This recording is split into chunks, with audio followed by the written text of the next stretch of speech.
তোমাদের অন্যান্য বইয়ের মতো কোরআন নয়, কোরআন আমার কালাম।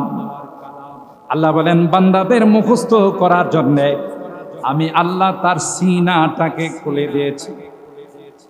তিলাওয়াত করতে দেরি হয়, ওই কোরআন তার সিনার মধ্যে সংরক্ষণ করতে দেরি হয় না। আল্লাহ তাআলা হাফিজে কোরআনের সিনার মধ্যে এই কোরআনকে সংরক্ষণ করে দিয়েছেন। হাফেজ হওয়ার কারণে সভা সমাবেশ করে তাদের মাথায় পাগড়ি দেওয়া হয়, তাদেরকে বিভিন্নভাবে পুরস্কৃত করা হয়। হাদিসে পাকের মধ্যে পয়গম্বর কয়, যে হাফেজে কোরআনের মাথায় পাগড়ি দেওয়া হলো কতই না ভাগ্যবান ওই হাফেজের মা বাবা। সুবহানাল্লাহ। যেই মা বাবা তার সন্তানকে কোরআন পড়াইছে, কোরআনের হাফেজ বানাইছে, আল্লাহ পাক বলেন কিয়ামতের কঠিন ময়দানে আল্লাহ পাক বিশাল মাহফিলের আয়োজন করে, যে মাহফিলের সভাপতি হবেন স্বয়ং আল্লাহ তাআলা।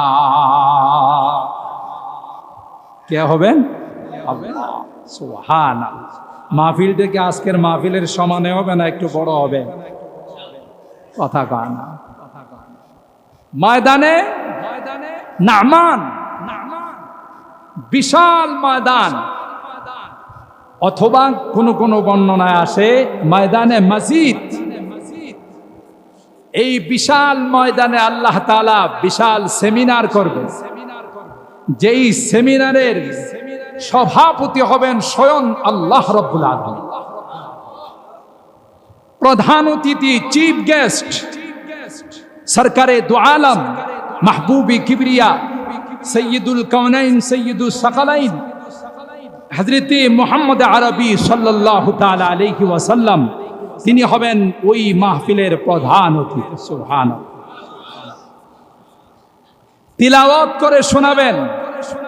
বিশ্বের সবচেয়ে সেরা কণ্ঠের অধিকারী ছিলেন সাইয়্যিদনা হযরতে দাউদ আলাইহিস সালাম, যার সাপ্তাহিক তিলাওয়াত শোনার জন্য শনিবার করে তার উপর নাজেল করা জবুর কিতাব তিনি তিলাওয়াত করতেন। আর এই তিলাওয়াত শোনার জন্য সমুদ্রের মাছগুলো জমা হয়ে যায়, আকাশের পাখিগুলো জমা হয়ে যাইত, বনের জঙ্গলের পশুগুলো জমা হয়ে যায়। সাইয়্যিদনা হযরতে দাউদ আলাইহিস সালাতু ওয়াস সালামের মুখে থেকে তিলাওয়াত শোনা, কি কণ্ঠের অধিকারে আল্লাহ তাকে বানিয়েছেন। আমি শর্টকাট কিছু কথা বলব। যেহেতু শীতের মৌসুমে মাহফিল শোনা আর গরমের মৌসুমে শোনার মধ্যে কিছু ব্যবধান আছে। শীতের মৌসুমে গরমের অস্থিরতা কাজ করে না, হালকা হালকা শীত লাগে, চুপচাপ সবাই বসে শুনে। আর গরমের মৌসুমে যতই ফ্যানের ব্যবস্থা থাকুক তারপরে একটা অস্থিরতা কাজ করে। কথা বলেন? তবে আমরা আশা করতে পারি আজকের এই মাহফিলে প্রচন্ড গরমকে উপেক্ষা করে যারা কোরআনের মহব্বত নিয়ে এখানে বসা আছেন, ইনশাআল্লাহ এই গরমকে সহ্য করার কারণে আল্লাহ তাআলা জাহান্নামের গরম থেকে আমাদেরকে মুক্ত করে। ইতিমধ্যেই আপনারা দেখেছেন যে এই মাদ্রাসার ফসল 7 জন হাফেজে কোরআনের মাথায় বুজুর্গ উলামায়ে কেরাম দস্তারে ফজিলত, সম্মানের মুকুট, পাগড়ি প্রদান করেছেন, তাদেরকে ক্রেস্ট পুরস্কার দেওয়া হয়েছে। আপনারা জানেন, আমি আমার অনেক আলোচনায় বলে থাকি, আমাদের এই প্রিয় মাতৃভূমি, আমাদের এই বাংলাদেশ আয়তনে ছোট হলো বিশ্বের এমন কোন রাষ্ট্র নাই যে রাষ্ট্র আমাদের এই বাংলাদেশকে চিনে না। কথা বলেন ঠিক কিনা? কোনো ফুটবলারকে দিয়ে নয়, কোনো ক্রিকেটারদেরকে দিয়ে নয়, গোটা বিশ্বে বাংলাদেশকে চিনে হাফেজে কোরআনদেরকে দিয়ে। ইতিমধ্যেই আপনারা দেখেছেন খুদ বাইতুল্লাহ মসজিদে হারামের মধ্যে প্রায় 200 রাষ্ট্রকে পিছনে ফেলে বাংলাদেশের দুইজন হাফেজ, একজন আনাস আর একজন হলেন মুয়াজ, গোটা বিশ্বকে তাক লাগিয়ে আমাদের এই বাংলাদেশের সম্মানকে উজ্জ্বল করেছে। প্রায় 200 রাষ্ট্রকে পিছনে ফেলে 1 নম্বর স্থান অধিকার করে বাংলাদেশের সম্মানকে, বাংলাদেশের লাল সবুজের পতাকাকে বিশ্বের মধ্যে উড্ডীন করেছেন। ঠিক কিনা বলেন? আর এ সকল কোরআনের মাদ্রাসাগুলো আছে বলেই আল্লাহ পাক রব্বুল আলামিন আমাদের এই দেশকে বহু রকমের বহুবিধ ষড়যন্ত্রের হাত থেকে আল্লাহ রক্ষা করেছে। ঠিক কিনা বলেন? হয়তো আমরা এখনো টের পাচ্ছি না যে এই মাদ্রাসাগুলোর যে কি মর্যাদা, এই মাদ্রাসাগুলোর কি দরকার, এই মাদ্রাসাগুলোর কি প্রয়োজন। আমাদের যে পাপ আমরা করে থাকি বিভিন্নভাবে, যদি সকল মাদ্রাসাগুলো না থাকতো, বহু আগে বন্যা কেন আরো বহু কিছু দিয়ে আল্লাহ আমাদেরকে ধ্বংস করে দিতে। এই কোরআনের পাখিদের বরকতে, মাসুম বাচ্চাদের দোয়ার বরকতে আল্লাহ এই দেশের উপর বিভিন্ন ভাবে রহম করেছে।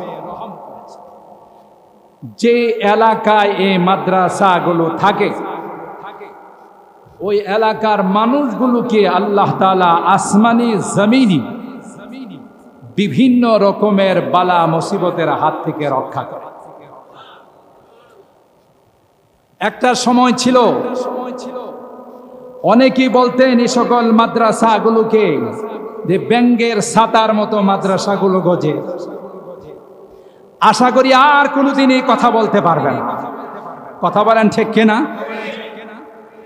কারণ তাদের কোরআন পছন্দ হতো, কোরআনের মাদ্রাসা তাদের পছন্দের ছিল না। এই জন্য এই মাদ্রাসাগুলোকে কটাক্ষ করে, তুচ্ছ তাচ্ছিল্য করে বলতো যে ব্যাঙের ছাতার মতো মাদ্রাসাগুলো গজায়। অথচ এই মাদ্রাসাগুলোর কারণে আল্লাহ তাআলা এদেশের সম্মান, দেশের ইজ্জত, এদেশের বিভিন্নভাবে রক্ষণাবেক্ষণ আল্লাহ তাআলা কোরআনে কারীমের এই বরকতে, কোরআনে কারীমের এই হেফজের কারণে আল্লাহ তাআলা চতুর্দিক থেকে আমাদেরকে সব রকমের বিপদ আপদের হাত থেকে রক্ষা করতেছে। আলহামদুলিল্লাহ। মুহতারাম হাজিরিন, কোরআনুল কারীমের সূরা আল হিজর আয়াত নাম্বার 9, 14 নম্বর পারার প্রথম পৃষ্ঠায় যে আয়াতে কারিমা আমি তেলাওয়াত, আল্লাহ তাআলা ইরশাদ করেন, ইন্না নাহনু নাযালনা যিকরা ওয়া ইন্না লাহু লাহাফিজুন। কোরআনে কারীমকে আমি নাযিল করেছি এবং এই কোরআনের সংরক্ষণের দায়িত্ব আমি আল্লাহ। সুবহানাল্লাহ। তারই প্রমাণ এই ছোট ছোট বাচ্চাদের সিনার মধ্যে 30 পারা কোরআনকে আল্লাহ তাআলা সংরক্ষণ করে দিয়েছে। কোন অত্যাধুনিক যন্ত্রপাতি দিয়ে, মেশিনারিজ দিয়ে যদি তালাশ করা হয় হাফেজে কোরআনের সিনার মধ্যে, একটা অক্ষর কি তালাশ করে পাওয়া যাবে? বলুন। হাফেজে কোরআনের সিনা যদি চাক করা হয় তাহলে ওখানে ভিতরে কোনো কালো অক্ষর পাওয়া যাবে? এত সূক্ষ্মভাবে আল্লাহ পাক কি কুদরতি মেশিনের মতো, কুদরতি কম্পিউটারের মতো, কুদরতি ল্যাপটপের মতো আল্লাহ তাআলা সংরক্ষণ করে দিয়েছেন। গোটা পৃথিবীর মানুষ তালাশ করলে একটা অক্ষর ওই সিনায় খুঁজে পাবেন। কে সংরক্ষণ করেছে? যেখানে স্কুল, কলেজ, ভার্সিটি বইয়ের মধ্যে কোনো একটা কবিতা থাকলে আমাদের মুখস্থ করতে অনেক সময় লেগে যায়, সেখানে কোরআনে কারিমের এমনও হাফেজ আছে হিফজখানার মধ্যে যারা এক বৈঠকে আধা পাড়া অর্থাৎ 10 পৃষ্ঠা সবক শোনাইতে পারে। কে এই তৌফিক দিয়েছেন? বলুন বলুন কে? আল্লাহ। আল্লাহ পাক বলেন ওয়ালাকাদ ইয়াসসারনাল কুরআনা লিযিকর ফাহাল মিন মুদ্দাকির। কোরআনকে আমি আল্লাহ সহজ করে দিয়েছি, তোমাদের অন্যান্য বইয়ের মতো কোরআন না। কোরআন আমার কালাম। আল্লাহ বলেন বান্দাদের মুখস্থ করার জন্য আমি আল্লাহ তার সিনাটাকে খুলে দিয়েছি। তিলাওয়াত করতে দেরি হয়, ওই কোরআন তার সিনার মধ্যে সংরক্ষণ করতে দেরি হয় না। আল্লাহ তাআলা হাফিজে কোরআনের সিনার মধ্যে এই কোরআনকে সংরক্ষণ করে দিয়েছেন। হাফেজ হওয়ার কারণে সভা সমাবেশ করে তাদের মাথায় পাগড়ি দেওয়া হয়, তাদেরকে বিভিন্নভাবে পুরস্কৃত করা হয়। হাদিসে পাকের মধ্যে পয়গম্বর কয় যে হাফেজে কোরআনের মাথায় পাগড়ি দেওয়া হলো কতই না ভাগ্যবান ওই হাফেজের মা বাবা। সুবহানাল্লাহ। যেই মা বাবা তার সন্তানকে কোরআন পড়াইছে, কোরআনের হাফেজ বানাইছে, আল্লাহ পাক বলেন কিয়ামতের কঠিন ময়দানে আল্লাহ পাক বিশাল মাহফিলের আয়োজন করে, যে মাহফিলের সভাপতি হবেন স্বয়ং আল্লাহ তাআলা। কে হবেন? আল্লাহ। সুবহানাল্লাহ। মাহফিলটা কি আজকের মাহফিলের সমানে হবে না একটু বড় হবে? কথা কয় না। ময়দানে নামান, বিশাল ময়দান, অথবা কোন কোন বর্ণনায় আসে ময়দানে মসজিদ। এই বিশাল ময়দানে আল্লাহ তাআলা বিশাল সেমিনার করবেন, যেই সেমিনারের সভাপতি হবেন স্বয়ং আল্লাহ রাব্বুল আলামিন। প্রধান অতিথি, চিফ গেস্ট, সরকারে দু আলম মাহবুবি কিবরিয়া সৈয়দুল কাউনাইন সৈয়দুল সাকালাইন হযরতে মুহাম্মদ আরবি সাল্লাল্লাহু তাআলা আলাইহি ওয়াসাল্লাম, তিনি হবেন ওই মাহফিলের প্রধান অতিথি। সুবহানাল্লাহ। তিলাওয়াত করে শোনাবেন। বিশ্বের সবচেয়ে সেরা কণ্ঠের অধিকারী ছিলেন সাইয়্যিদনা হযরতে দাউদ আলাইহিস সালাম, যার সাপ্তাহিক তিলাওয়াত শোনার জন্য শনিবার করে তার উপর নাজেল করা জবুর কিতাব তিনি তিলাওয়াত করতেন। আর এই তিলাওয়াত শোনার জন্য সমুদ্রের মাছগুলো জমা হয়ে যায়, আকাশের পাখিগুলো জমা হয়ে যাইত, বনের জঙ্গলের পশুগুলো জমা হয়ে যায়। সাইয়্যিদনা হযরতে দাউদ আলাইহিস সালাতু ওয়াস সালামের মুখে থেকে তিলাওয়াত শোনা, কি কণ্ঠের অধিকারে আল্লাহ তাকে বানিয়েছেন। আমি শর্টকাট কিছু কথা বলব। যেহেতু শীতের মৌসুমে মাহফিল শোনা আর গরমের মৌসুমে শোনার মধ্যে কিছু ব্যবধান আছে। শীতের মৌসুমে গরমের অস্থিরতা কাজ করে না, হালকা হালকা শীত লাগে, চুপচাপ সবাই বসে শুনে। আর গরমের মৌসুমে যতই ফ্যানের ব্যবস্থা থাকুক তারপরে একটা অস্থিরতা কাজ করে। কথা বলেন? তবে আমরা আশা করতে পারি আজকের এই মাহফিলে প্রচন্ড গরমকে উপেক্ষা করে যারা কোরআনের মহব্বত নিয়ে এখানে বসা আছেন, ইনশাআল্লাহ এই গরমকে সহ্য করার কারণে আল্লাহ তাআলা জাহান্নামের গরম থেকে আমাদেরকে মুক্ত করে। গরম থেকে? জাহান্নামের গরম থেকে। জাহান্নামের গরম আজকের গরম থেকে কম না বেশি? জোরে বলো। এমন বেশি যা বর্ণনা দিয়ে পাওয়া যাবে না, বর্ণনা দিয়ে শেষ করা যাবে না। এত গরম, 500 মাইল দূরে থেকে জাহান্নামের ঢাকনাটা খোলার সাথে সাথে ইয়াসবিল বুজু, চেহারার মধ্যে তার তাপটা লাগতে দেরি হবে, চেহারাটা ভুনা হতে, মগজগুলো কিলবিল করে, মগজগুলো টকবক করে গলতে গলতে পড়তে দেরি হবে না। আল্লাহু আকবার। এত কঠিন হবে জাহান্নামের সেই গরম। আল্লাহ পাক যদি আজকের আমাদের এই মাহফিলকে কবুল করে নেন, হতে পারে এই গরমের উসিলায় আল্লাহ চিরকালের জন্য জাহান্নামের গরম থেকে মুক্তির ফয়সালা করেন। আল্লাহ আমাদের এই মাহফিলকে কবুল করুন, আমিন বলুন। মুহতারাম হাজিরিন, এই আল্লাহ পাক রব্বুল আলামিন এই কোরআনে কারীমকে নাযিল করেছেন মানব জাতির কল্যাণের জন্য। কোরআনের মর্যাদা যেহেতু অনেক বেশি, যেহেতু এই কোরআন আল্লাহর কালাম। কার কালাম? আল্লাহ পাক যেমন মহান, তার কালাম সেরকম মহান। এই কালাম যেই সিনায় ঢুকে, ওই সিনার দামও আল্লাহর কাছে অনেক বেশি। শুধুমাত্র একজন হাফিজে কোরআন, আপনারা অনেকবার শুনে থাকেন, তারপরও মনে রাখার জন্য বলছি, যার সিনার মধ্যে কোরআনকে সংরক্ষণ করেছে তাকে কিয়ামতের কঠিন ময়দানে আল্লাহ এমন পাওয়ার দিবেন, এই হাফিজকে আল্লাহ ডেকে বলবেন, ইকরা ওয়ারতাকি ওয়ারাত্তিল কামা কুনতা তুরাত্তিলু ফিদ দুনিয়া ফাইন্না মানজিলাকা ইনদা আখিরি আয়াতিন তাকরাউহা। এ হাফেজ, কোরআনের এক একটা আয়াত তিলাওয়াত করো আর এক এক তলার দিকে তুমি উঠতে থাকো। সুবহানাল্লাহ। ৬৬৬৬টা আয়াত তিলাওয়াত করবে আর এক এক তলার দিকে যাইতে থাকবে। যেখানে কোরআনের তিলাওয়াত শেষ, ওখানে তার অবস্থা।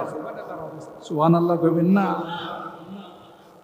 সৌদি আরবে ১ নাম্বার হইছে, রিয়াল পুরস্কার দিছে, আরো অনেক কিছু পুরস্কার দিছে। বাংলাদেশ থেকে অনেক সময় হাফিজে কোরআনদেরকে পুরস্কার দেওয়া হয়। আল্লাহ বলে, এগুলো তোমার পুরস্কার নয়, তোমার পুরস্কার হলো যে এই ৬৬৬৬ তলা টাওয়ার আমি আল্লাহ বানিয়ে রাখবো, আর তুমি এক একটা আয়াত তিলাওয়াত করবে, এক এক তলার দিকে তুমি উঠতে থাকবে। এটা হলো তোমার এই কোরআনের মর্যাদা। হাফেজ বলবে, না না, আমি ওই তোমার টাওয়ারের মধ্যে যাব না। কেন রে হাফেজ, টাওয়ারে তুমি যাবে না?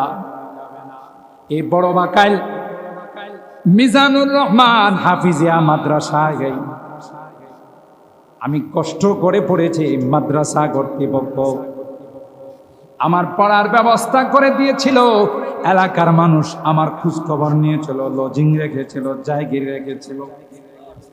তাদের 2 লোকমা খাবার খেয়ে আমি কোরআন পড়েছি, হাফেজ হয়েছি। হাফেজ হওয়ার পর আলেম হয়েছি। আমি এত নিমুখ হারাম নই, এই এলাকার মানুষগুলোকে রেখে আমি একা জান্নাতে চলে যাব। না না না, ওই মানুষগুলোকে আশপাশে দেখা যায়। আমার এই বড় বাকাইলের অনেক মানুষকে গুনার কারণে বাম কাতারে দেখা যায়। তাই যতক্ষণ পর্যন্ত তাদের জান্নাতের ফয়সালা না হবে, ততক্ষণ পর্যন্ত আমি তোমার জান্নাতের মেহমান হব না। আল্লাহু আকবার। আল্লাহ পাক হাফেজে কোরআন কি ডাক দিয়া বলবে, হাফেজ, তোমার সিনার মধ্যে আমি আল্লাহ কোরআনে কারীম সংরক্ষণ করেছিলাম। হাফেজ রে, তোমাকে অপমান করার জন্য নয়, আজকের এই কিয়ামতের কঠিন ময়দানে হাফেজ, তোমার সুপারিশ আমি আল্লাহ অগ্রাহ্য করব না, ফেরত দেব না।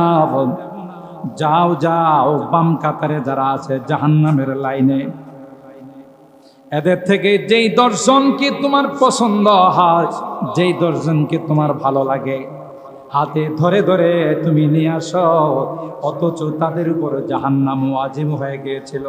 আমি আল্লাহ তোমার সুপারিশের বরকতে তাদের জন্য জান্নাতের ফয়সালা করে দেব। শুধুমাত্র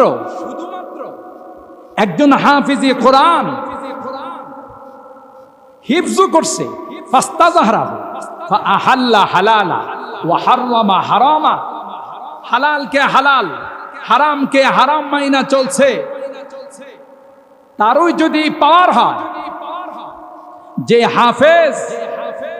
হাফিজ হওয়ার পর আলেম হলো, কোরআনে কি আছে সেটা বুঝলো, ব্যাখ্যা বিশ্লেষণ তাফসীর, আল্লাহর হাবিব বলেন ওই ব্যক্তির কোনো 10-20-এর সংখ্যা থাকবে না, যত ইচ্ছা তত সুপারিশ করে আল্লাহর জান্নাতে নিয়ে যাবে। আর যারা এই কুরবানি করেছেন, তাদের সন্তানদেরকে কোরআন মুখস্থ করার জন্য, কোরআনের হাফেজ হওয়ার জন্য ঘর থেকে, নিজের কুলের থেকে বিদায় জানাইছে, যাও আমার কুলে নয় মাদ্রাসার কুলে তোমাকে দিয়ে দিলাম, যতই কষ্ট হোক ওখানে থেকে তোমাকে লেখাপড়া করতে হবে। ওই মা বাবা যে কোরবানি করেছে, যে ত্যাগ স্বীকার করেছে আল্লাহর মাহফিলের মধ্যে, ওই মা বাবাকে আল্লাহ ডেকে আল্লাহর কুদরতি হাতে তাদের মাথার মধ্যে নূরের মুকুট পরাই দিবেন। কি মনে করলেন? মনে করতে পারেন বোধ আমাদের এই লাইটের মতো পাওয়ার হবে। মান করাল কুরআন ওয়া আমিলা বিমা ফিহি উলবিসা ওয়ালিদাহু তাজাই ইয়াউমাল কিয়ামা দাউহু আহসানু মিন দাউইশ শামস লাউ কানাত ফি বুয়ুতিকুম। আল্লাহর হাবিব বলেন, উম্মত, যে মুকুট পরানো হবে সেই মুকুটের আলোটা, জ্যোতিটা কেমন হবে? সূর্যটা এখন পূর্ব দিগন্তে উদিত হয়, গোটা পৃথিবীকে আলোকিত করে ফেলে। কোথাও যদি একটা সুই পড়ে সেটাও দেখা যায়। জোরে বলুন ঠিক কিনা? আমার আপনার ঘরের মধ্যে আলো পৌঁছে কিনা বলুন? সূর্যের সামনে বিদ্যুতের যত পাওয়ারফুল লাইট হোক না কেন, তার কোনো দাম আছে? আল্লাহর হাবিব বলেন, গোটা সূর্যটা যদি তোমার কামরার ভিতরে ঢুকাই দাও, তোমার রুমের ভিতরে যদি গোটা সূর্যটা তুমি ঢুকাই দাও, যেই পরিমাণ আলো হবে, আল্লাহ বলেন হাফেজে কোরআনের মা বাবার মাথায় যে মুকুটটা দেওয়া হবে গো, ওই মুকুটের আলো সূর্যের চাইতেও কোটি কোটি গুণ বেশি হবে। সেই আলেম হাফেজ হয়ে যদি আলেম হয়ে যায়, আল্লাহর হাবিব বলেন হাফেজের জন্য দর্শনের পাওয়ার, কিন্তু আলেম যদি হয় তার জন্য দর্শন নয়, যত ইচ্ছা তত সুপারিশ করে আল্লাহর জান্নাতে নিয়ে যাবে। 10-20 নয়, 100-200 নয়, 1000 লক্ষ নয়, একজন আলেমে বা আমল হাফেজে কোরআন যত ইচ্ছা তত সুপারিশ করে আল্লাহর জান্নাতে নিয়ে যাবে। সুবহানাল্লাহ। এই আলেমদের সাথে, হাফেজদের সাথে আমাদের সম্পর্ক রাখার দরকার আছে না? যতদিন এই কোরআন থাকবে ততদিন আল্লাহ এই আসমান আর জমিন রাখবেন। কথা বলেন ঠিক কিনা? যেদিন কোরআন চলে যাবে এই পৃথিবী আল্লাহ তাআলা রাখবেন না। কোরআনের জন্য যেমন অনুষ্ঠানের মধ্যে, বিবাহের অনুষ্ঠানের মধ্যে বরকে কেন্দ্র করে সব রকমের আয়োজন, বর চলে যাওয়ার পর কি প্যান্ডেল আরো কয়েকদিন থাকে? বিকাল বেলায় ডেকোরেশনওয়ালারা ডেকোরেটার্সের মালিক, সব খুলে নেওয়া যায়। কেন? বর নাই, জামাই নাই। আল্লাহ কয় এই বিশ্বের জামাই হলো হাফিজে কোরআনরা, আলেমে বা আমল যারা, তারা। যেদিন এই পৃথিবীতে আলেম থাকবে না, যেদিন এই পৃথিবীতে হাফিজ থাকবে না, যেদিন এই পৃথিবীতে কোরআন থাকবে না, এক সেকেন্ডের জন্য আল্লাহ পৃথিবী রাখবে না।